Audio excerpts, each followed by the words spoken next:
Swati from SNS College of Pharmacy and Health Sciences. Today we are going to see limit test for chloride. This is the first semester in B.Pharm under the subject Pharmaceutical Inorganic Chemistry. So chloride, this is an impurity. So how we are going to limit this chloride impurity in the pharmaceutical products? So the principle behind the limit test for chloride.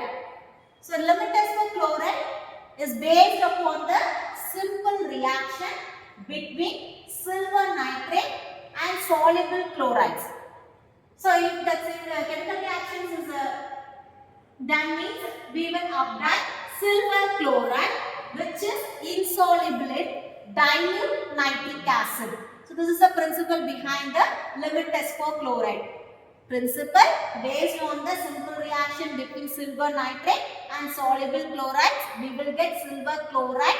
That silver chloride is insoluble in dilute nitric acid. So the silver chloride produced in the presence of dilute nitric acid makes the solution, this test solution, turbid. So the extent or turbidity depending upon the amount of chloride present in the substance is compared with that of the standard opalescence or turbidity produced by the addition of silver nitrate to standard solution. Having known amount of chloride and the same volume of dilute nitric acid, use the test solution. So the conclusion is the opalescence produced in the sample and standard are compared. So this is the principle. Next, what are the reagents we need to do the limit test for chloride? First one is dilute nitric acid. 106, that is 106 ml of nitric acid is diluted in 1000 ml of water, and silver nitrate solution AgNO3. Here we should take 5 grams of AgNO3.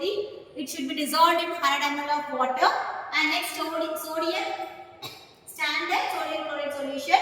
Here we need to take 0.05845 grams of sodium chloride in 100 ml of water.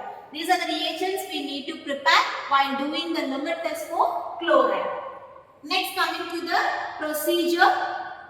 So we need to do for a limit test for test and standard. So first test, we should dissolve 1 gram of sample in 100 ml of water and 10 ml of dilute nitric acid.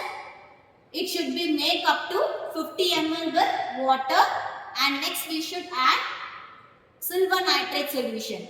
Next, for standard, we need to take 10 ml of standard chloride solution. That is, the percentage is 0.05845 percentage of sodium chloride. That is 10 ml. Next, 10 ml of dilute nitric acid, make up to volume up to 50 ml with water, 1 ml silver nitrate solution. Before comparing, we should stir well the both solutions and should be kept for 5 minutes. We should observe the opalescence or turbidity. So if we observe against the black background, if the turbidity of the test sample was less than the standard turbidity, the sample will pass the limit test, or if the turbidity of sample was more than the standard turbidity means the sample will fail the limit test for chloride. So this is the conclusion based on this limit test for chloride. This is a repeated question and important 10 mark and 5 mark. Let's recap from the principle. So the principle behind the limit test for chloride is simple reaction between silver nitrate and soluble chloride. We will get silver chloride. That silver chloride in the presence of dilute nitric acid will become turbid. The turbidity is depending upon the amount of chloride impurity present. So how less the turbidity is, less the impurity. If the turbidity is more means impurity is higher in a higher level. So that turbidity, test turbidity is compared with the of the standard opalescence produced by the addition of silver nitrate to the solution. There is standard solution. So opalescence produced in sample and standard is compared. The reagent preparations is this, and next procedure for both the standard test, same is there, the same chemicals. only difference is in first step we are in test sample we are going to add 1 gram of sample in 10 ml water in standard 10 ml of standard solution. Others are 10 ml dilute nitric acid, make up the volume up to 50 ml and 1 ml of silver nitrate, stir well and compare against black background. Observe the turbidity and opalescence. If less means it passes the test, if more means it fails the test.